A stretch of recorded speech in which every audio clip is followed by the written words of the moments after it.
Moi, i vetrages per vidito magie. Zaldrizes buzdaris kosdaor. Dracaris. Kamusta kayong lahat? Nandito na naman tayo sa Filipino Chill Recap. At ngayon, pag-uusapan natin ang fantasy, drama television season 3 series na tinatawag na Game of Thrones.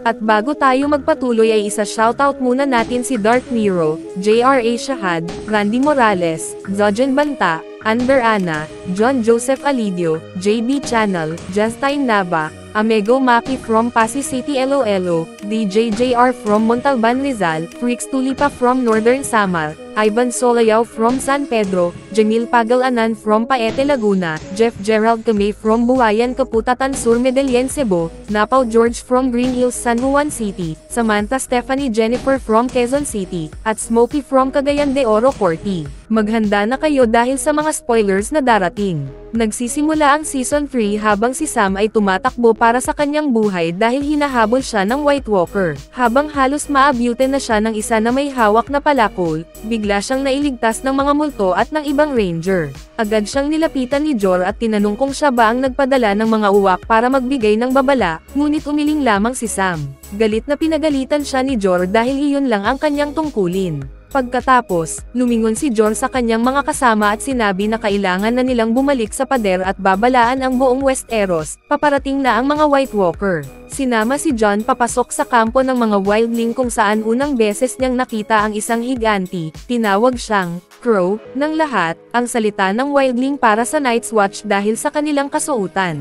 Pumasok siya sa tolda ni Mance, at nagkamali siyang inakala ang isang lalaki na tinawag na Terman Giant's Bane, lalo lang siyang napahiya. Nagpakilala si Mance at humanga sa kakayahan ni Jon na pumatay kay Coran. Tinatanong siya kung bakit niya gustong sumama sa mga wildling, ikinwento ni Jon ang pagkakataong nakita niyang inalay ni Clara Aster ang kanyang anak sa mga walker, at sinabi niyang nais niyang lumaban sa panig na lumalaban para sa mga buhay. Tinanggap siya ni Mance bilang isa sa kanila. Patuloy na gumagaling ang King's Landing mula sa pag-atake ni Zeus, at si Tyrion ay hindi nagtitiwala sa sino man maliban kina Bronn at Podrick. Hinarap niya ang kanyang ama at sinabi na siya ang tunay na nagligtas ng King's Landing ngunit ang gantimpala niya ay kahihiyan. Sinabihan niya si Tywin na mula nang iwanan ni Jaime ang kanyang apelyido para maging miyembro ng Kingsguard taon-taon na ang nakalipas, siya na lang ang natitirang tagapagmana, at iyon ang tungkulin ng isang Casterly Rock. Tumanggi si Tywin at ipinangako na bibigyan siya ng ibang bagay sa hinaharap, dahil galit pa rin siya kay Tyrion dahil pinatay nito ang kanyang asawa ng pinanganak.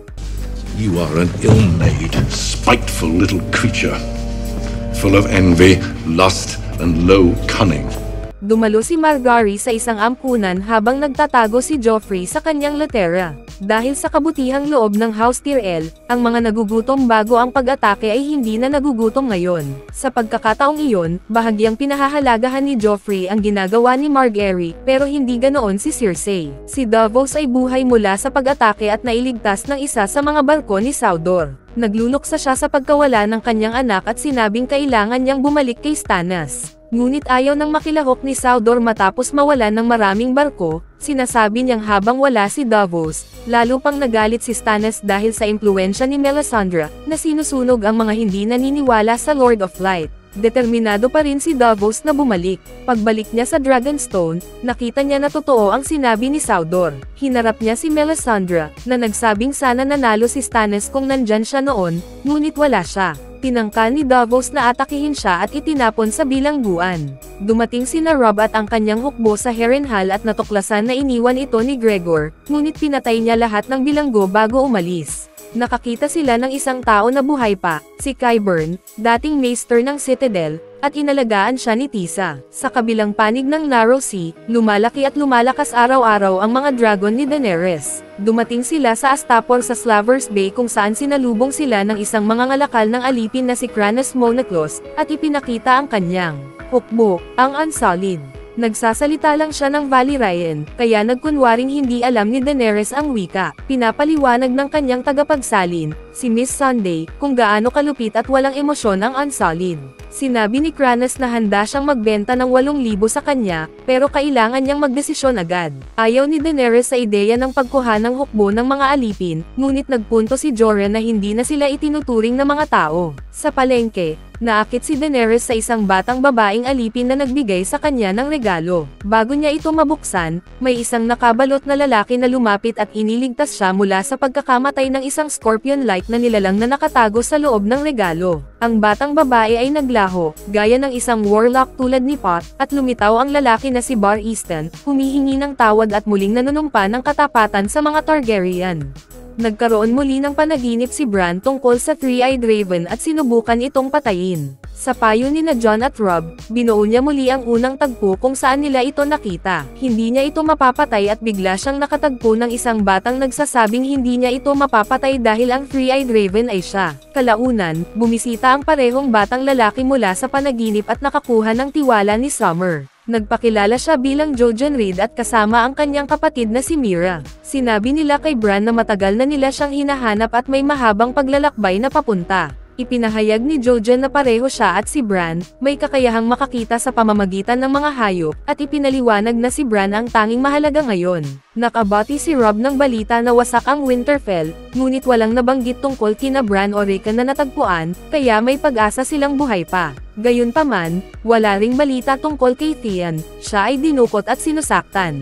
Tinanong siya kung bakit niya sinakop ang Winterfell, kahit nagsabi siya ng totoo, patuloy ang kanyang pagpapahirap. Nang siya'y iwan ng mag-isa, bumalik ang isang batang tagalinis na nagsasabing ipinadala siya ni Yara at nangakong ililigtas siya. Ipinakilala ni Margaery si Sansa sa kanyang lola, Lady Olenna Tyrell, na may ugali ng lantaring pagsasabi ng opinyon. Inusisa ni Olenna si Sansa tungkol kay Joffrey at kung paano siya tretuhin, pinatahimik niya si Sansa gamit ang talino ng isang lola at pananggakwang masisisi siya. Sinabi ni Sansa na siya ay isang monster. Dinalaw ni Margaery si Joffrey, at tinanong ng batang hari ang kanyang katapatan, tinukoy ang kanyang kasal kay Renly Baratheon. Maingat ang mga salita ni Margaery, sinabi niyang dinaya rin siya ni Renly dahil hindi niya hilig ang mga babae. Tinawag niya si Joffrey na hari, at natuwa ito, ipinakita niya ang kanyang bagong crossbow. Nagkunwaring pareho sila sa pag-ibig sa pagpatay. Patungo sa hilaga sina Arya, Gendry, at Hotpie nang makasalubong nila ang Brotherhood Without Banners, ang grupong pinilit magbigay ng impormasyon sa Harrenhal. Pinamumunuan sila ni Thoros of Myr, na nagsasabing lumalaban sila sa paghahari ng Lannisters sa hilaga. Inimbitahan sila na kumain at makipag-usap. Tinatanong sila ni Thoros sa isang inn nang bumalik ang kanilang archer na si Angay na may isang bilanggo, si Sandor. Sinubukang umalis ni Arya bago makilala siya ni Sandor, ngunit pinagdilat siya nito nang kilalanin siya kaagad. Si Jon, na ngayon nakabihis bilang wildling, ay nasaksi kung paano ginamit ng isa sa mga wildling na si Orell ang kanyang warg ability para mag-scout. Bumalik si Orell at sinabi na nakita niya ang mga patay na Night's Watch sa Feast of the First Men. Nagmarcha pabalik ang grupo ni Sam papunta sa pader, ngunit tuluyan siyang bumigay ng sabihin ni Rast na hindi nararapat siyang mabuhay. Tinulungan siya ni Ned at Gren, pero sobra ang sama ng loob ni Sam na iniwan siyang mamatay. Nakatawag ito ng pansin ni Jor, at sinabi niya kay Sam na ipinagbabawal niyang mamatay. Samantala, patuloy na inihahatid ni Brienne si Jaime pabalik sa King's Landing. Nagtanong si Jaime tungkol sa mga romantikong karanasan ni Brienne, na sensitibo kay Brienne. Sa daan, nakasalubong nila ang isang magsasaka na pinaniniwalaan ni Jaime na nakakakilala sa kanya, kaya dapat nilang patayin. Ngunit hindi naniwala si Brienne, at sinabing inosente ang magsasaka. Nagkakaroon sila ng panganib dahil sa pagdaan sa isang bukas na tulay. Nagkunwaring pagod si Jaime at umupo sa tulay. Nang subukang bumangon si Brienne, kinuha ni Jaime ang isa sa kanyang mga espada at nagkagulat na napakawala ang kanyang sarili kahit nakakapos pa rin ang mga kamay. Bit of a quandary for you. If you kill me, you fail Lady Stark. But if you don't kill me, I'm going to kill you. Nagpakita si Brienne ng kasanayan sa espada. Ngunit naputol ang kanilang laro nang dumating ang isang bannerman ni Bolton, si Locke, na sumamsam sa kanila at dinala bilang bihag, kasama ang magsasakang pinatawad ni Brienne. Sa River Run, nabigo si Edmure Tully, kapatid ni Catelyn, nasindihan ang bangkay ng kanilang ama, Hoster Tully, upang ailagak ito sa dagat, kaya si Brinden ang gumawa ng seremonya para magtapos. Umalis si Edmure bago pa magsindi ang palo, lalo pang napahiya. Patunay ang pagkamatay ni Hoster dahil nagpasya si Edmure na dakpin ang mga pamangkin ni Tywin, sina Martin at Will, at nawala ang 208 lalaki. Sinaway ni Robb si Edmure dahil hindi siya naghintay ng tamang sandali para umatake. Kung hindi siya sumaksi, nakaangkin na nila ang ulo ni Gregor sa isang poste. Sa isang small council meeting, itinalaga ni Tywin si Tyrion bilang bagong Master of Coin at ipinadala si Littlefinger para pakasalan si Lysa Arryn, kaya nabawasan ang mga alyado ni Robb. Tutol si Tyrion, pero desisyon na iyon. Mapapansin din na hindi dumadalo si Joffrey sa small council, baka talaga anak ni Robert. Sa parehong inn kung saan pinatay si Mikken, nagpapaalam si Hot Pie kay Arya at Gendry habang nagpapatuloy sila kasama ang Brotherhood. Alam ni Hot Pie na hindi siya mandirigma, napatunayan niyang mahusay siya bilang kusinero, kaya nananatili siya. Bago umalis si Arya, niluto niya ito ng tinapay na hugis Derwolf. Sa pag-alis ni Arya, sinabi niya, masarap. Namumula si Hot Pie. Dumating sina Jon at ang mga wildlings sa Feast of the First Men at nakita lamang ang mga ulo ng kabayo ng Night's Watch na inayos sa isang spiral, walang bangkay, na nagpapahiwatig na gawa iyon ng White Walkers. Sinabi ni Mance kay Tormund na dalhin sina Jon, Orell, Ygritte, at 20 lalaki para umakyat sa pader at maghanda para sa isang sorpresa laban sa Castle Black. We finally go into war. Old friend. Hide near Castle Black. When I give the signal, hit them in the night. Samantala, ang natitirang bahagi ng Ranger Party ay nakabalik sa keep ni Craster kung saan pinakain at pinainitan sila. Nadiskubre ni Sam na nanganak na ng isang anak si Gilly. Bumalik ang batang tagalinis para iligtas si Theon. Kahit hindi gumagana ang kanyang mga binti dahil sa matagal na pagtali, nakasakay pa rin si Theon silangan, sinasabing naghihintay si Yara para sa kanya. Your sister's waiting for you. Make you a lord of the Iron Islands for this. Dumating si Theon sa isang bukas na parang at bigla siyang inatake ng kanyang mga bihag. Sinubukan niyang tumakbo at makatakas, pero nahuli rin siya sa huli. Habang malapit na siyang patayin, biglang lumitaw ang batang tagalinis at pinatay ang lahat gamit ang napakahusay niyang pagbaril. You little bastard. Muli na namang nailigtas ni Theon ng batang ito. Sa Astapor, nakikita ni Daenerys ang tinatawag na Walk of Punishment, kung saan ipinapako sa krus ang mga alipin na sumuway. Bilang babala sa iba, tinangka ni Daenerys na tulungan ang isa sa kanila, pero tumanggi itong tanggapin ang awa niya. Iminungkahi ni Bar Easton na maghanap sila ng ibang hukbo, ngunit tutol si Jorah, wala na silang makikitang mas tapat na sundalo kaysa sa mga Unsullied. The blood of my enemies, not the blood of innocents. Sa huli, nagpasya siya at sinabi kay Kranas na bibilhin niya ang lahat ng Unsullied. Mapanlate na sumagot si Kranas, habang si Missandei ay isinalin ito sa mas maayos na paraan. Sinabi ni Daenerys na babayaran niya ang 8,000 Unsullied, 100 sa ginto at ang natitira, 7,900, kapalit ng isang dragon. Tumutol sina Jorah at Bar Easton, pero pumayag si Kranas kapalit ng pinakamalaking dragon. Bago umalis, binili rin ni Daenerys si Missandei at mariing sinabi kina Jorah at Bar Easton na huwag siyang kokontrahin sa harap ng ibang tao. Samantala, si Locke at ang kanyang mga tauhan ay sinaktan si Brienne, kaya napilitan si Jaime na ipagtanggol siya. Pinakiusapan niya si Locke na patigilan ang kanyang mga tao, sinabing mayaman ang pamilya ni Brienne. Sinabihan sila ni Locke na tumigil, at nangako si Jaime ng mas malalaking gantimpala kay Locke kung ibabalik siya sa kanyang pamilya. Sa una, mukhang maayos at makatuwirang tao si Locke at nagpakita pa ng kabutihan sa pamamagitan ng pagputol ng tali ni Jaime para palayain ito mula sa puno. Alam niyang gutom na si Jaime, kaya inutusan niya si Tang na kumuha ng karne at kutsilyo para hiwain ito. Ngunit lumalabas na isang bitag lang pala ito, biglang pinigilan ni Locke si Jaime at ipinuwesto ang kamay nito sa isang tuod, saka ginawa ang isang bagay na tunay na nakagugulat. Help you remember?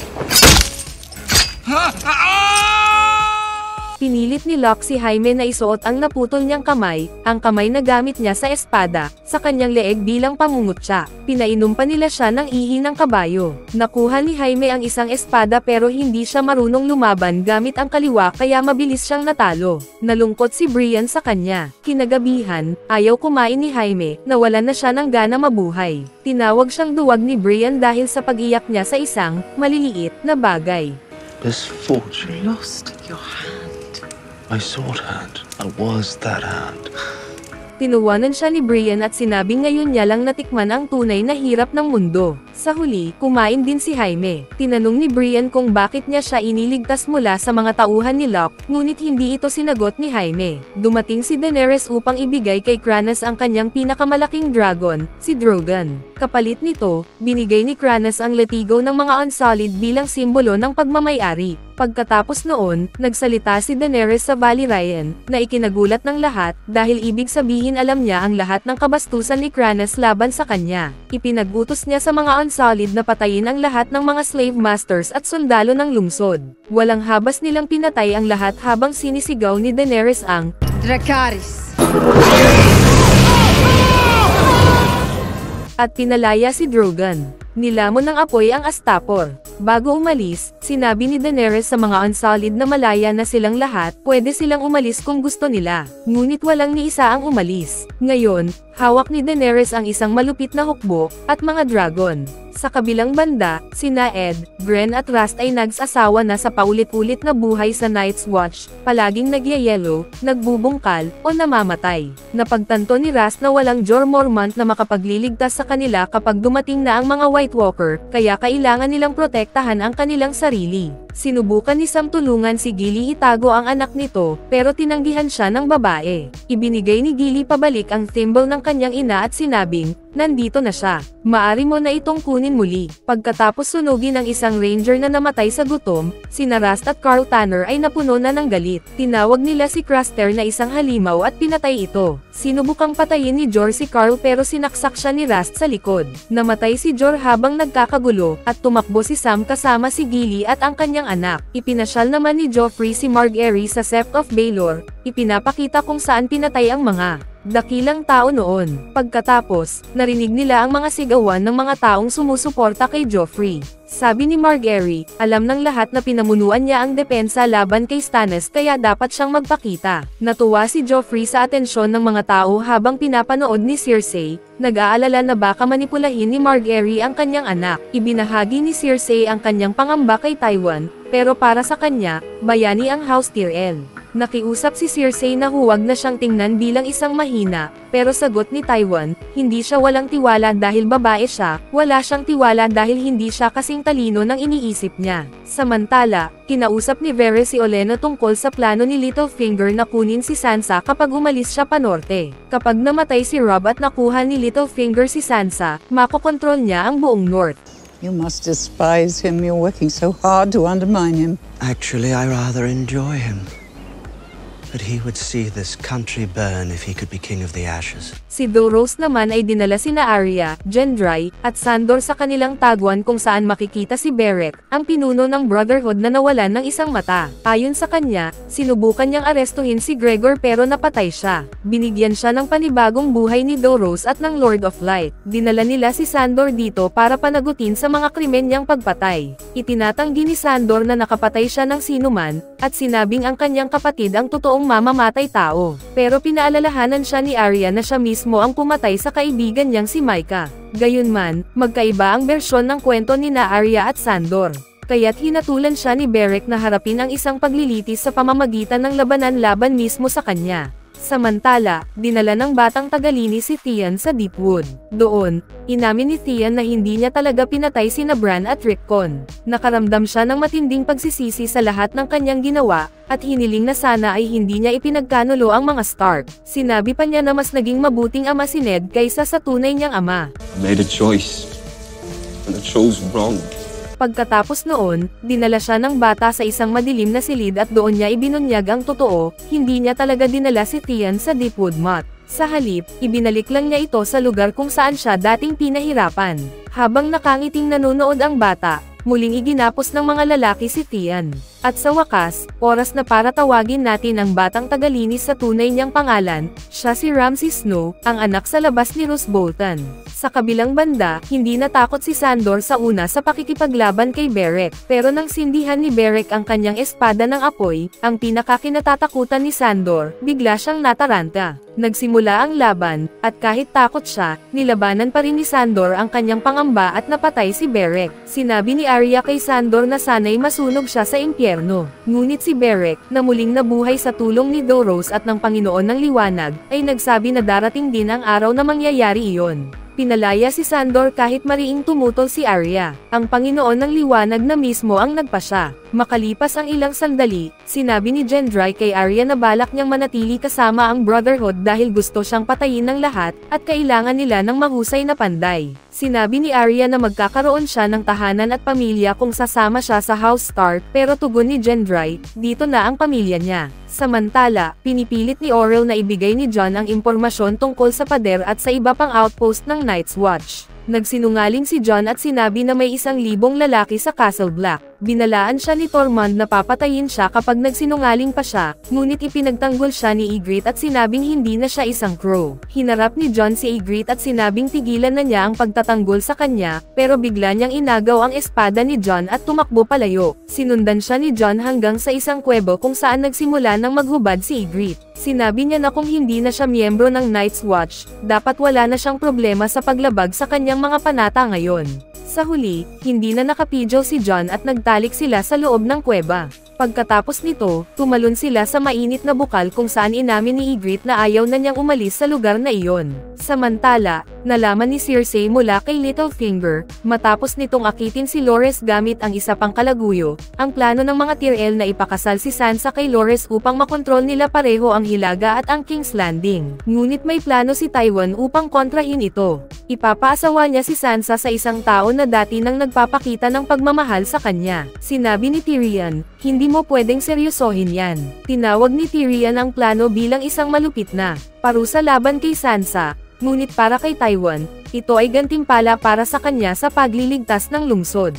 Tuwang-tuwa si Cersei sa ideyang iyon, hanggang sa marinig niya ang kabilang bahagi ng kasunduan, siya mismo ang ipapakasal kay Loras. Tutol si Cersei, pero ayaw nang makinig ni Tywin. Sinabi niyang matagal nang dinudungisan ng kanyang mga anak ang pangalan ng Lannister. Samantala, pinapili ni Daenerys ang mga opisyal ng Unsullied ng isang leader na kakatawan sa kanila, at napili nila ang isang lalaking tinatawag na Grey Worm. Ipinaliwanag ni Missandei kay Daenerys na kapag nagiging Unsullied ang mga lalaki, isinusuko nila ang kanilang tunay na pangalan at pinapalitan ito ng mga pangalang nangangahulugang Verman. Ibinigay ni Daenerys sa kanila ang kalayaan na pumili ng sarili nilang pangalan, ngunit sinabi ni Grey Worm na ipinagmamalaki na niya ang pangalang iyon, dahil ang dati niyang pangalan bilang alipin ay sinumpa. Dumating naman si Locke sa Harrenhal, kung saan si Roose Bolton na ngayon ang naninirahan at naging bagong pinuno. Ipinakita niya kay Roose sina Brienne at Jaime. Magalang si Roose kay Brienne, ngunit tila nilalaro lang niya si Jaime. Pinaniwala siyang namatay si Cersei nang salakayin ni Stannis ang King's Landing. Gayunpaman, pinayagan silang magpahinga ng maayos pansamantala. Si Qyburn ang nag-alaga sa sugatang braso ni Jaime at sinabi niyang mabubuhay ito, pero kailangang putulin ang kanyang braso. Tumutol si Jaime dahil alam niyang dating maester si Qyburn. Ngunit inalok siya nito ng kakaibang paraan upang mapanatili ang kanyang braso. Pumayag si Jaime, kahit napakasakit ng proseso. Pagkatapos, nagpunta si Jaime sa paligan upang linisin ang sarili, at nandoon din si Brienne. Hindi siya nag-alala sa kahihiyan o pribadong sandali, gusto lang niyang tapusin ang tensyon sa pagitan nila. Napansin ni Jaime ang parehong tingin mula kay Brienne, ang tingin na nakikita niya sa lahat kapag tinatawag siyang Kingslayer. Doon, ikinwento ni Jaime kung bakit niya pinatay si Haring Aerys. Ayon sa kanya, nabaliw na ang hari sa obsesyon nito sa wildfire, inilalagay ito sa iba't ibang bahagi ng lungsod dahil iniisip niyang puro taksil ang nasa paligid. Nang salakayin ni Robert at Ned ang lungsod, ipinagtanggol pa rin ng mga Lannister ang hari dahil ayaw nilang mapabilang sa talunan. Ngunit nakiusap si Jaime kay Aerys na sumuko na, kahit pinagsasabihan na rin siya ng iba. Nang tuluyang tumalikod ang mga Lannister laban sa hari, iyon na ang huling tulak sa lahat. Paulit-ulit lang na sinasabi ni Aerys, sunugin silang lahat. Tapos tumingin si Jaime kay Brienne at nagtanong, kung ang mahal mong pinuno ang nagutos sa iyo na patayin ang sarili mong ama, at panoorin habang libo-libong lalaki, babae, at bata ay sinusunog ng buhay, gagawin mo ba iyon? Mananatili ka pa rin bang tapat sa iyong panata? Pinatay ni Jaime si Aerys. Nilabag niya ang kanyang panata para mailigtas ang buong kaharian. Tinanong ni Brienne kung bakit hindi niya sinabi ang totoo kay Ned noong may pagkakataon pa siya. Sagot ni Jaime, hinatulan na siya ni Ned bago pa man siya makapagpaliwanag. Samantala, bumalik si Stannis sa kanyang asawang si Celes, na araw-araw ay nananalangin sa Panginoon ng Liwanag. Balak sanang sabihin ni Stannis na may nangyari sa pagitan nila ni Melisandre, pero lumabas na alam na pala ito ni Celes. At imbes na magalit, natuwa pa siya. Hinihikayat pa nga niya ang pagtataksil ni Stannis bilang isang serbisyo sa Panginoon ng Liwanag, upang magkaroon siya ng angkop na tagapagmana kapag siya na ang hari. Pagkatapos, pinuntahan ni Stannis ang kanyang anak na si Shireen, na noong bata pa ay nagkasakit ng sakit na tinatawag na grayscale. Galing na siya sa sakit, pero iniwan nitong may mga peklat sa kanyang mukha. Dahil doon, madalas siyang nag-iisa at itinataboy ng kanyang sariling ina, na naniniwalang wala siyang silbi at hindi karapat-dapat kay Stannis dahil babae at may sakit lang ang naipanganak niya. Gayunman, mabait at mahinahon si Shireen, at gustong makita muli si Davos, ang tanging taong tunay na nagmamahal sa kanya na parang sarili niyang anak. Sinabi ni Stannis sa kanya na si Davos ay isang traidor at dapat niya itong kalimutan. Ngunit ng gabing iyon, palihim na pumunta si Shireen sa selda ni Davos at binigyan siya ng isang librong tungkol sa mga dragon. Inamin ni Davos na hindi siya marunong magbasa, kaya tinuruan siya ni Shireen kung paano bumasa. Samantala, tuluyang napuno si Rickard at pinatay sina Martin at Will. Tinawag ni Robb ang ginawa niyang pagpatay, pero itinuring iyon ni Rickard bilang paghihiganti. Sinabi niya sa kanyang ina na tingnan ang mga bangkay, at idinagdag pa, ikaw ang pumatay sa kanila nang palayain mo si Jaime. Tinawag ni Rickard si Robb na hari na nawala ang hilaga, kaya ipinatapon siya ni Robb sa kulungan at ibinitay ang mga lalaking sangkot sa insidente. Binalaan siya ni Edmure na kapag kumalat ang balitang ito, tiyak na maghihiganti ang mga Lannister, dahil lagi nilang binabayaran ang kanilang mga utang. Naiwan si Robb na walang ibang pagpipilian kundi patayin si Rickard. Pinayuhan siya ni na Catelyn at Talisa na huwag ituloy, dahil ang pagpatay sa kapwa tagahilaga ay hindi magugustuhan ng kanyang mga tauhan.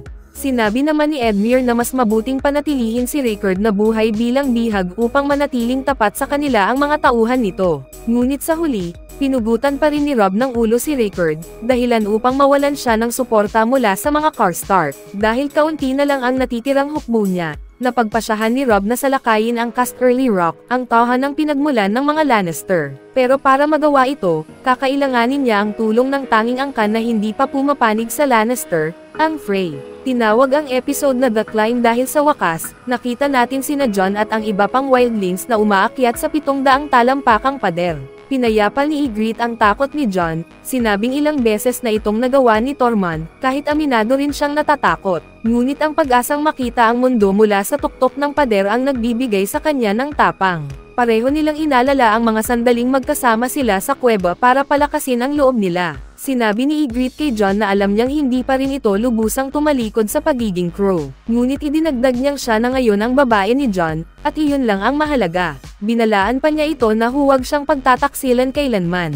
Sagot ni Jon, hindi ko gagawin. Habang paakyat sila, mas lumalakas ang hangin at mas nagiging delikado ang pag-akyat. Biglang nadula si Ygritte at naputol ang malaking bahagi ng yelo, dahilan upang mamatay ang ilang wildlings at maiwan silang dalawa na nakabitin sa gilid ng pader. Kumapit ng mahigpit si Tormund habang sinubukan ni Orell na iligtas ang sarili nila sa pamamagitan ng pagputol sa lubad. Agad na kumilos si Jon, tumalon sa kabilang bahagi ng pader, at nakahawak sa tamang oras bago sila tuluyang maputol. Hinailan niya si Ygritte paakyat at niyakap ito ng mahigpit. Sa wakas, narating nila ang tuktok ng pader. Habang sumisikat ang araw, natanong ni Ygritte ang timog ng pader sa unang pagkakataon. At doon, sa gitna ng malamig na hangin at liwanag ng araw, hinalikan nila ni Jon ang isa't isa ng buong pag-ibig. Nagulat ang Brotherhood nang biglang dumating si Melisandre upang makipagkita kay Beric. Sinuri niya ito at namangha sa kung ilang beses na siyang muling binuhay ng Panginoon ng Liwanag. Medyo naiinggit siya dahil si Thoros ang pinagkalooban ng ganitong kapangyarihan. Hindi siya. Tinanong niya si Beric kung ano ang nakita nito sa kabilang buhay, at sagot ni Beric, wala, hindi iyon ang sagot na gusto niyang marinig. Pinaniniwalaan ni Beric na may dahilan kung bakit dinala siya ng Panginoon ng Liwanag kay Melisandre. Kinuha ni Melisandre si Gendry, sinasabing kailangan siya ng Panginoon ng Liwanag. Hinarap siya ni Arya at tinawag siyang mangkukulam. Tumingin ng malalim si Melisandre kay Arya at nakita niya ang matinding kadiliman sa loob nito, pati na ang iba't ibang kulay ng mga matang tumitingin pabalik sa kanya. Brown eyes, blue eyes, green eyes. Eyes you'll shut forever. Samantala, nagtipon si Robb kasama ang kanyang mga tagapayo upang pag-usapan ang posibleng alyansa kay Walder Frey. Kinausap sila ni Lothar Frey at Black Walder Rivers, at sinabi nilang bukas si Walder na ipagpatuloy ang kanilang kasunduan kung matutugunan ang ilang kondisyon. Una, kailangang humingi ng tawad si Robb sa paglabag niya sa pangakong pakasalan ang isa sa mga anak ni Walder. At pangalawa, si Edmure ang kailangang magpakasal sa isa sa kanila bilang kapalit. Tutol si Edmure sa ideya, ngunit ipinaliwanag ni Robb na kung hindi nila ito gagawin, tuluyan ng matatalo ang kanilang digmaan. Sa huli, pumayag si Edmure, at inako ni Robb na may utang na loob siya sa kanya sa pagbabayad ng sarili niyang kasalanan. Habang nagaganap ito, nagkita naman sina Tywin at Olenna upang pag-usapan ang mga bagong kasunduang pangkasal na mag-uugnay palalo sa kanilang mga angkan. Umiikot lang ang usapan nila at nauwi sa tensyon. Kung mapapatunayan na si Joffrey ay hindi tunay na anak ni Robert, hindi siya hari, at magiging walang saysay ang kasal niya kay Margaery. Ngunit kung si Cersei naman ay hindi na kayang magkaanak, mawawalan din ng kabuluhan ang kasal niya kay Loras. Bilang tugon, tinakat ni Tywin si Olenna, kung hindi pa kakasalan ni Loras si Cersei, gagawin niya itong miyembro ng Kingsguard, aalisin ang apelyido nito, at tuluyang mawawala ang House Tyrell. Ngunit kapalit nito, ang mga anak ni Joffrey at Margaery ay magiging tagapagmana ng Highgarden. Inihanda na ni Tywin ang kautusan para ipadala si Loras sa Kingsguard, kaya wala nang nagawa si Olenna kundi pumayag sa kasal ni Loras at Cersei. Habang pareho silang hindi masaya sa kani-kanilang nalalapit na kasal, hinarap ni Tyrion si Cersei at tinanong kung siya ba ang nagutos na ipapatay siya noong sinalakay ni Stannis ang lungsod. Itinanggi ni Cersei, at napagtanto ni Tyrion na si Joffrey ang may kagagawan. Sinabi ni Cersei na wala siyang dapat ikatakot habang binabantayan ni Tywin ang kanilang anak. Nang maglaon, sinabi ni Tyrion kay Sansa na sila na ang ipapakasal sa isa't isa sa halip na kay Loras siya mapunta. Ngunit naroon din si Shae at narinig ang lahat. Samantala, hinarap ni Littlefinger si Varys matapos malaman na sinabotahin nito ang kanyang plano na ilabas si Sansa mula sa lungsod, at na si Rose ang tumulong sa kanya. Inamin ni Varys na ginawa niya iyon para sa kabutihan ng buong kaharian. Ngunit sagot ni Littlefinger, ang kaharian ay isang kasinungalingan. Tinuligsa siya ni Varys, sinabing kung wala ang kasinungalingang iyon, babalot ang mundo ng kaguluhan. Ngunit ngumiti si Littlefinger at sinagot ito ng, ang kaguluhan ay hindi hukay. Chaos is a ladder.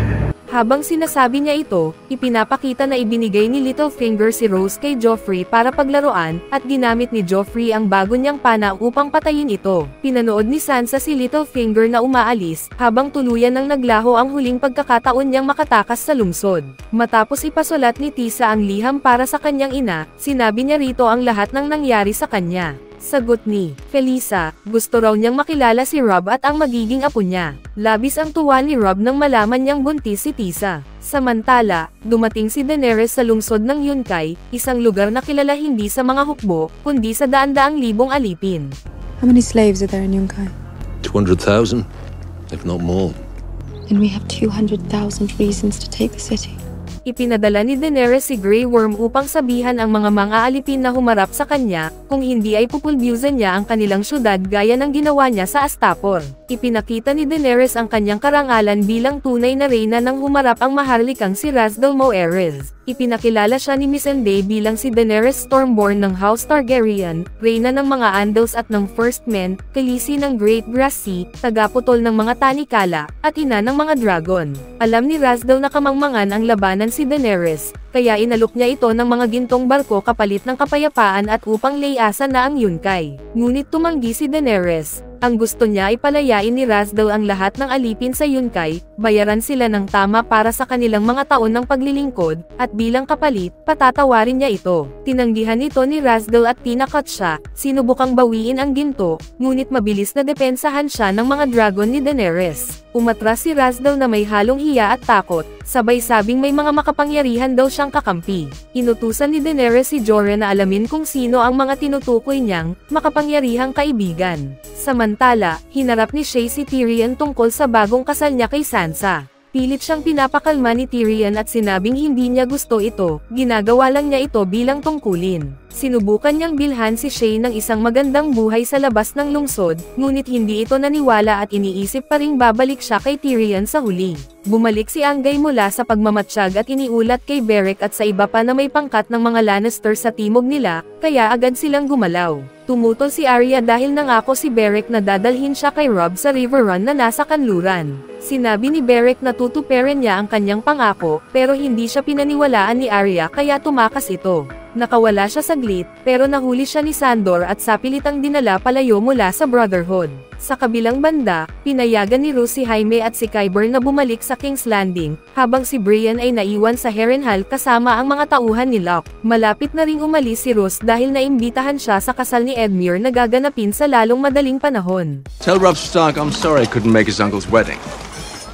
The Lannisters send her regards. Bago siya umalis, may masamang ngiti si Locke nang sabihin kay Jaime, "Huwag kang mag-alala, aalagaan namin ng mabuti si Brienne." Pagbalik nila sa King's Landing, plano ni Jaime na ibalik si Qyburn bilang isang maester. Habang inaayos ni Qyburn ang kanyang sugat, tinanong siya ni Jaime kung paano niya nawala ang kanyang mga chain bilang maester. Ipinahayag ni Qyburn na dati siyang kilala sa paggawa ng mga hindi makataong eksperimento sa mga mamamatay na tao, dahil naniniwala siyang ang pinakamabisang paraan para maunawaan ang sakit ay pag-aralan mismo ang mga nagdurusa rito. Sa huli, marami siyang natutunan, pero hindi tinanggap ng iba ang paraan ng kanyang mga eksperimento. Sinabi ni Qyburn kay Jaime na nakapagpadala siya ng uwak kay Brienne's father sa Tarth tungkol sa ransom, pero alam niyang tatanggihan ito ni Locke, at natatakot siyang gagamitin nila si Brienne bilang libangan ngayong gabi. Agad na nagpabalik si Jaime sa Harrenhal kasama ang kanyang mga tauhan, at pagdating nila roon, nakita nila si Brienne na pinapaglaban sa isang oso gamit lamang ang isang kahoy na kutsara. Tumalon si Jaime sa loob ng arena at tinulungan siyang makawala. Hinayla siya ni Brienne pataas, at pagkatapos, nakumbinsi ni Jaime si Locke na palayain na siya. Pagkatapos nito, umalis silang dalawa papuntang King's Landing. Samantala, gutom, uhaw, at duguan si Theon habang naglalakad sa kagubatan, hanggang sa matagpuan siya ng dalawang magagandang babae na sina Miranda at Violet. Tinulungan nila itong gamutin ang kanyang mga sugat, at higit pa roon, sinimulan nila siyang akitin, kahit paulit-ulit siyang nagmamakaawang tulungan siyang makatakas. Sa huli, bumigay rin siya sa tukso, ngunit biglang dumating si Ramsay, na ibinunyag na siya pala ang nagpadala sa dalawang babae. Tinawag niya ang ari ni Theon na famous, at napakahalaga sa kanya, bago utusan ang kanyang mga tauhan na itali si Theon, at sa kanya ito pinutulan. Nagising naman si Arya at nakita niyang natutulog si Sandor. Sinubukan niya itong patayin, pero gising na pala ito, at sinabing kahit anong gawin ni Arya, hindi niya siya mapapatay. Nahihirapan si Arya dahil kabilang si Sandor sa kanyang listahan ng mga taong gusto niyang patayin. Ngunit sinabi ni Sandor na balak niyang dalhin si Arya pabalik kina Robb at Catelyn sa The Twins, dahil alam niyang makakakuha siya ng malaking gantimpala. Tutol si Arya na sumama, pero ipinaliwanag ni Sandor na mas ligtas siya kasama niya kaysa sa kung sino man sa labas. Paalala pa niya na ilang beses na niyang iniligtas ang kapatid nitong si Sansa. Samantala, natuklasan na ni Jorah kung sino ang tinutukoy ni Razdal na makapangyarihang mga kaibigan, isang grupo ng 2,000 Beerang mandirigman na kilala bilang Second Sons. Nakipagkita si Daenerys sa kanilang pinuno na si Meero, kasama ang kanyang mga kasamahan na sina Prendal na Gazen at ang tenyente nilang si Daario Naharis. Habang nag-uusap sila, puro malalaswang biro at panunukso ang ginagawa ni Meero kay Daenerys habang sinusubukan nitong suyuan sila upang lumaban para sa kanya. Sa kanilang tatlo, si Daario ang pinaka-naka-impress kay Daenerys nang makita nitong agad ang kasinungalingan ni Bar Easton tungkol sa totoong bilang ng Unsullied na mayroon sila. Sa huli, tinanggihan ni Meero ang alok ni Daenerys. Nagpabunutan silang tatlo para malaman kung sino ang papatay kay Daenerys, at si Daario ang napili. Nagbihis siya bilang isa sa mga Unsullied at pumasok sa tent ni Daenerys habang ito ay naliligo. Pero imbes na patayin siya, ibinunyag ni Daario ang kanilang plano, at ipinakita kay Daenerys ang mga pugot na ulo ni Meero at Prendal. Sinabi ni Daario na ipinagkanulo niya ang kanyang mga kasamahan at nais niyang sumanib kay Daenerys dahil sa kanyang kagandahan. Tinanggap naman ni Daenerys ang kanyang katapatan sa pamamagitan ng pagpapakita ng kanyang kagandahan. Mula roon, ipinagkaloob ni Daario sa kanya ang buong hukbo ng Second Sons at nanumpang ipaglalaban niya ang kanyang buhay para sa reyna. Samantala, dinala ni Melisandre si Gendry sa Dragonstone. Sa mga oras na ito, sinabi na niya sa kanya ang totoo, na siya ay anak sa labas ni Robert Baratheon. Sinuri siya ni Stannis ngunit hindi ito humanga, at tinawag pa niya si Gendry na kalahating kapatid. Plano ni Melisandre na ihandog si Gendry bilang sakripisyo gamit ang dugong maharlika nito. Nang bumisita si Stannis kay Davos sa selda, tinutulan ito ni Davos. Sinabing alam niyang si Stannis mismo ay nagdadalawang isip dahil kung hindi siya pupunta rito sa ganitong oras. Gayunpaman, nanatiling matigas si Stannis. Pinanggakwan ni Davos si Stannis na hindi na niya sasaktan si Melisandre, at dahil doon, pinalaya siya ni Stannis. Samantala, nilasing at inakit ni Melisandre si Gendry. Itinali siya sa kama, at tinakpan ang kanyang katawan ng mga linta. Kinuha nila ang dugo ni Gendry, at isa-isang sinunog ni Stannis ang mga lintang ito habang binabanggit ang mga pangalan ng kanyang mga kaaway, Robb Stark, Balon Greyjoy, at Joffrey Baratheon. Dumating naman ang araw ng kasal ni Tyrion at Sansa. Sinubukan ni Tyrion na bawasan ang kaba at awkward na sitwasyon sa pagitan nila, pinapangakuan si Sansa na hinding-hindi niya ito sasaktan. Sa loob ng Sept of Baelor, tinawag ni Margaery si Cersei bilang future sister, na labis namang ikinainis ni Cersei. Kaya, kinuwento ni Cersei sa kanya ang tungkol sa House Wren of Castamere, na minsang naging pangalawang pinakamayamang angkan sa Westeros, katulad ng mga Tyrell ngayon. Ngunit nang magrebelde sila laban kay Tywin, pinatay silang lahat ni Tywin, o, gaya ng sabi ni Cersei, nilipol. At ngayon, ang mga Wren ay umiiyak sa kanilang bulwagang walang makakarinag. Nagsimula ang kasal at si Joffrey, bilang Father of the Realm, ang nagboluntaryong ihatid si Sansa sa altar. Sinadya niyang pahirapan si Tyrion ng oras na lagyan na nito ng kapa ang kanyang asawa, dahil hindi niya ito maabot dala ng kanyang tangkad. Sa kasal, nagpaalam si Sansa sa gitna ng kasiyahan, at kalaunan, tinakat siya ni Joffrey, sinasabing wala nang pinagkaiba kung sinong Lannister ang magbibigay sa kanya ng anak. Pagkatapos, tinawag ni Joffrey ang tradisyonal na bedding ceremony, pero dahil sa kalasinggan, tumutol si Tyrion at tinakat pa itong pupugutan ng bayag, kapag hindi siya tumigil. Dahil kay Tywin, naayos ni Tyrion ang gulo at umalis kasama si Sansa papunta sa kanilang silid. Sa loob ng silid, patuloy na umiinom ng alak si Tyrion at sumama naman si Sansa sa kanya. Sa edad na 14, nagsimula siyang maghubad, alam niyang tungkulin nila bilang mag-asawa na tuparin ang kanilang kasal.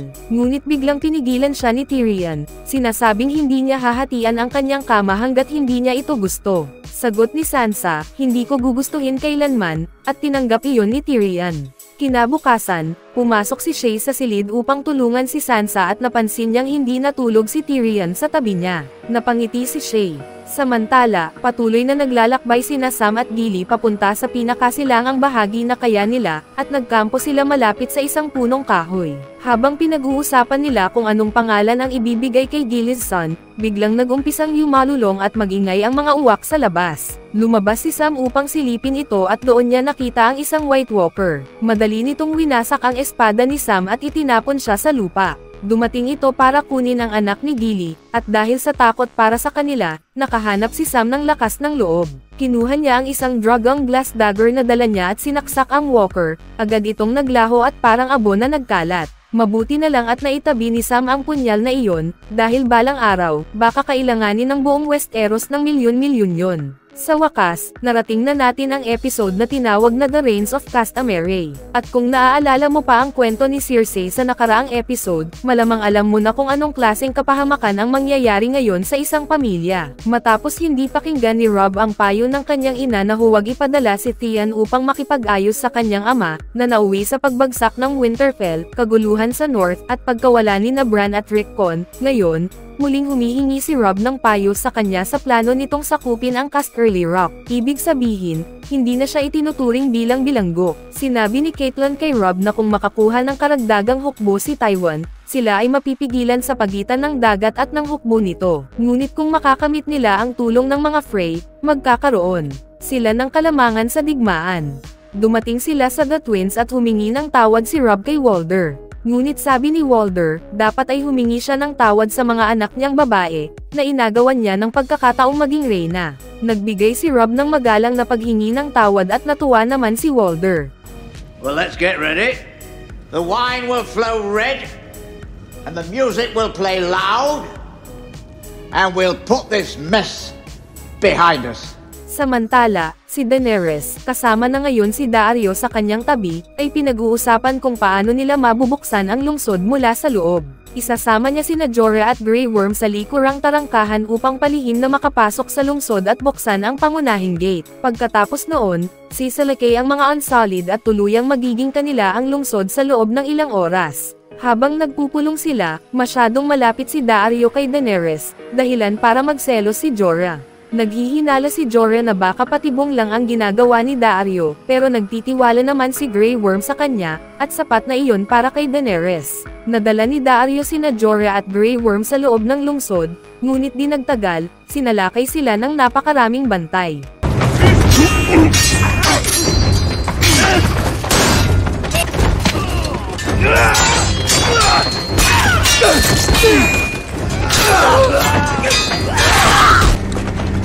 That's what you call a few gods. Sa kalaunan, tumigil na rin ang ibang mga alipin sa pakikipaglaban, at tinupad ni Daario ang pangako niya, ibinigay niya ang lungsod ng Yunkai kay Daenerys. Samantala, pinilit ni Tormund sina Jon at ang iba pang wildlings na salakayin ang isang matandang tagapag-alaga ng kabayo na nagsisilbi sa Night's Watch. Pero habang nagaganap ang pag-atake, palihim na binalaan ni Jon ang matanda kaya agad itong tumakas. Nakarating ang matanda sa isang lumang hill inn kung saan nagtatago sina Bran at ang kanyang mga kasama mula sa malakas na kulog at kidlat. Dahil sa ingay ng bagyo, natakot si Hodor at nagsimulang magwala habang sumisigaw ng Hodor. Pilit siyang pinapakalma ng lahat para hindi sila madinig ng mga wildling. Sa gitna ng kaguluhan, aksidenteng ginamit ni Bran ang kanyang warg abilities at pumasok sa isip ni Hodor upang pakalmayan siya. Hindi pa rin kumbinsido si Orell na tunay na kakampi nila si Jon, kaya iminungkahi niyang patayin ni Jon ang matanda bilang patunay ng katapatan. Ngunit nagatubili si Jon, kaya si Ygritte na mismo ang pumatay sa matanda. Dahil dito, bumaling sa kanila ang mga wildling at nagsimula ang labanan. Pinayuhan ni Jojen si Bran na gamitin muli ang kanyang kakayahan at pumasok sa mga isip ng kanilang mga Direwolf upang tulungan si Jon. Napatay ni Jon si Orell, ngunit bago ito mamatay, pumasok si Orell sa kanyang agila at inatake si Jon, nag-iwan ng peklat sa kanyang mukha. Nakaligtas si Jon ngunit iniwan niya si Ygritte. Ipinaliwanag ni Jojen kay Bran na madali lang para sa isang warg ang pumasok sa isipan ng hayop, pero walang ibang tao ang kayang pumasok sa isipan ng kapwa-tao, maliban kay Bran. Sinabi ni Bran kay Rickon na nakita niya si Jon sa labas at kailangan nilang pumunta sa Castle Black. Ngunit pinigilan sila ni Osha, dahil siguradong aatake ang mga wildling doon, at tumanggi siyang pumunta sa hilaga ng wall. Naintindihan ni Bran at sinabing dapat dalhin ni Osha si Rickon papunta sa Last Hearth, tahanan ng House Umber. Pinakalma ni Bran ang kanyang kapatid at sinabing kung may masamang mangyari sa kanya, si Rickon ang magiging tagapagmana ng Winterfell. Sumang-ayon si Osha at sinabing ito na ang paraan niya ng pagpapasalamat sa pamilya ni Bran, dahil minsan ay iniligtas nila ang kanyang buhay. Nagpaalam si Rickon kay Bran at umalis na silang dalawa. Samantala, ikinasal ni Walder ang anak niyang si Roslan kay Edmure, na labis na natuwa nang makita ang kagandahan ng babae. Ipinakita ito ni Walder bilang tanda ng pagtanggap niya sa paghingi ng tawad ni Robb, at tila pagpapakita ng kabutihan sa puso niya, kung meron man talaga. Nagsimula ang kasiyahan sa kasal, at lahat ay nagdiriwang at masayang nag-iinuman. Tila muling bumabangon ang House Stark. Pagkatapos ng seremonya, dinala na ang bagong kasal sa kanilang silid, at sinabi ni Talisa kay Robb na kung sakaling lalaki ang kanilang anak, gusto niyang ipandulan itong Eddard bilang parangal sa ama ni Robb. Tahimik na pinagmamasdan sila ni Catelyn, at napansin niyang isinara ni Black Walder ang mga pinto habang tumutugtog ang mga music hero ng kantang, The Rains of Castamere, isang awiting Lannister. Naramdaman niyang may kakaiba, may mali.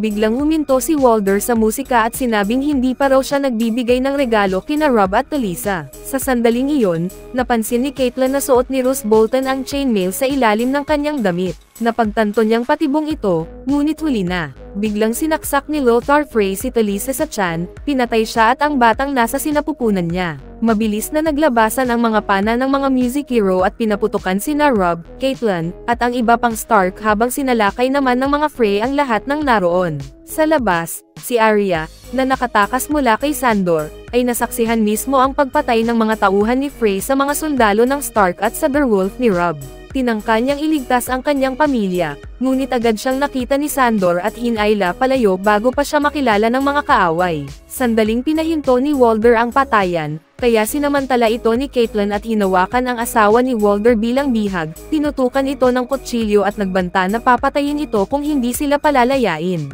Ngunit kalmado lang si Walder at sinabing, "Sige, patayin mo. Makakahanap ako ng kapalit." The Lannisters send their regards.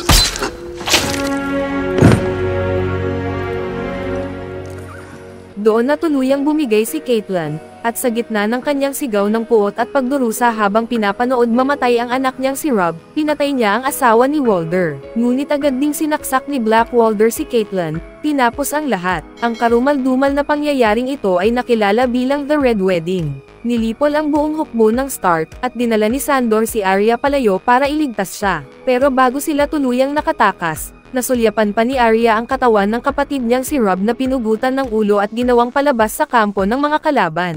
Samantala, nagsisimulang magkalapit sina Tyrion at Sansa nang dumating si Podrick upang sabihing may pagpupulong ng Small Council. Sa loob, halos di maitago ni Joffrey ang tuwa sa balitang patay na ang mga Stark. Labis ang kasiyahan niya at inutusan niya si Walder na ipadala sa kanya ang ulo ni Robb para ipakita raw sa kasal niya kay Sansa. Akala ng lahat nagbibiro lang siya, pero hindi, seryoso si Joffrey, at sinabing maaari niyang pahirapan kahit sino dahil siya raw ang hari. Any man who must say, "I am the king," is no true king. Habang nag-uusap silang dalawa, sinabi ni Tywin kay Tyrion na ngayon ay si Walder na ang namumuno sa Riverrun, at si Roose Bolton naman ang magiging bagong warden ng North, hanggat makakapagbigay si Tyrion ng tagapagmana kasama si Sansa. Sagot ni Tyrion, magiging mahirap iyon dahil kakasali lang ng mga Lannister sa pagpatay sa pamilya ni Sansa. Pero walang pakialam si Tywin, sinabing mas mahalaga ang pamilya kaysa sa mga kapritsyo at damdamin ng mga anak. Tinulak ni Tyrion ang kanyang ama na pangalanan ang kahit isang bagay na ginawa niya na hindi para sa pamilya, at mabilis na sinagot ni Tywin, noong araw na ipinanganak si Tyrion. Sinabi niyang gustong-gusto niyang lunurin ito sa dagat noong sanggol pa lang siya, ngunit hindi niya ginawa, dahil si Tyrion ay isang Lannister. Bumalik si Tyrion sa kanyang silid at nakita niyang alam na ni Sansa ang balita. Tahimik lang ito, walang gustong sabihin, at ayaw makipag-usap sa kanya. Samantala, nakabalik na rin sina Jaime, Brienne, at Qyburn sa King's Landing, at muling nagkita sina Jaime at Cersei pagkatapos ng mahabang panahon. Sa kabilang banda, nakarating na sina Bran at ang kanyang mga kasama sa isa sa 16 na abandonadong kastilyo ng Night's Watch, kung saan nakasalubong nila sina Sam at Gilly. Nakilala ni Sam si Bran nang makita niya si Summer, ang Direwolf nito, at agad niyang napagtanto kung sino sila dahil ikinwento na ni Jon sa kanya. Humiling si Bran kay Sam na tulungan silang makatawid papunta sa kabila ng pader, ngunit tumanggi si Sam, sinabing mas ligtas sila sa Castle Black. Ngunit sinabi ni Jojen kay Sam na alam na nila ang tungkol sa White Walkers at wala silang ibang pagpipilian. Binigyan sila ni Sam ng ilang dragon glass daggers bago sila tumuloy sa hilaga, lampas sa pader. Pagbalik ni na Sam at Gilly sa Castle Black, hinarap sila ni Maester Aemon tungkol sa presensya ni Gilly doon.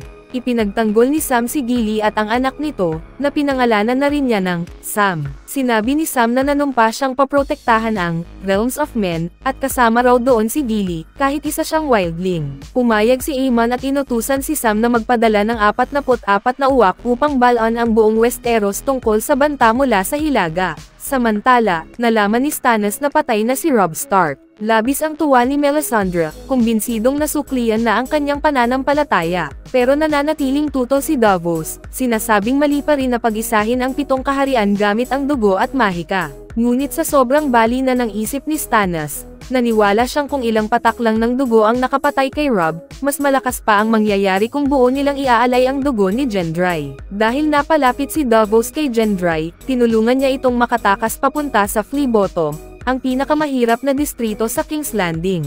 Ngunit agad nalaman ni Stannis ang kanyang ginawa, at dahil sa pagtataksil na iyon, hinatulan niya si Davos ng kamatayan. Ngunit ipinakita ni Davos ang isang liham mula sa wall na nagbababala tungkol sa banta ng mga White Walker. Ipinasunog iyon ni Melisandre sa apoy at sinabi kay Stannis na mas mahalagang harapin ang banta sa hilaga kaysa sa pag-angkin niya sa trono. Kailangan daw ni Stannis si Davos upang maghanap ng mga kakamping tanging isang smuggler o pirata lang ang kayang makuha. Samantala, patuloy na tinutokso ni Ramsay si Theon matapos niyang putulin ang kanyang pagkalalaki. Totoo nga pala, kasing laki raw ng sabi-sabi. Nakakaramdam ka ba ng parang multo? Kapag naiisip mo ang mga hubad na babae, sana maramdaman mo ang Katie. Nagmamakaawa si Theon na patayin na lang siya, ngunit tumanggi si Ramsay, sinabing wala siyang silbi kung patay na. Dagdag pa niya, wala na raw itong kamukha bilang isang Greyjoy, isa na lang itong nabubulok na tipak ng laman. Dahil dito, bigla niyang naisip ang tawagin itong Rick.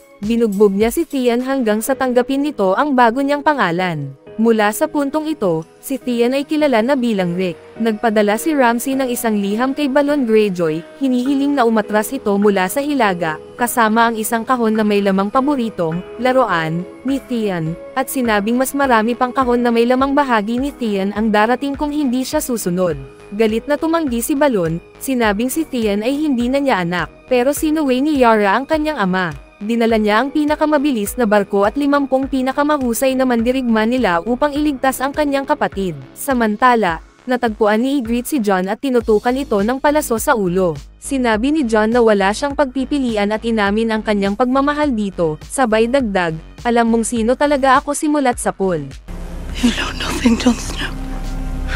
3 beses siyang panyanan ni Ygritte, ngunit sinadya niyang hindi siya patayin. Habang tumatakas si Jon, sugatan man, nagawa niyang makabalik ng buhay sa Castle Black. Sa kabilang banda, pinalaya na ni Daenerys ang lahat ng alipin sa Yunkai. Habang nakahanay silang lahat, ipinaliwanag niya na ang kalayaan nila ay karapatan nilang ipinanganak na taglay, at tungkulin nilang ipagtanggol at panatilihin iyon. Maya-maya, sabay-sabay nilang isigaw ang isang salita, Misa. Ipinaliwanag ni Missandei na ang ibig sabihin nito ay, ina. Dahan-dahan siyang lumakad sa gitna ng mga tao, at inilapit nila ang kanilang mga kamay upang buhatin siya, itinaas bilang kanilang minamahal na ina at magiging reyna ng hinaharap, habang lumilipad sa itaas niya ang kanyang mga dragon. Mag-subscribe na kung hindi ka pa nakasubscribe, pindutin na rin ang notification bell at like button para sa marami pang movie recap katulad nito, at mag-iwan ng comment down below. And as always, thank you for watching.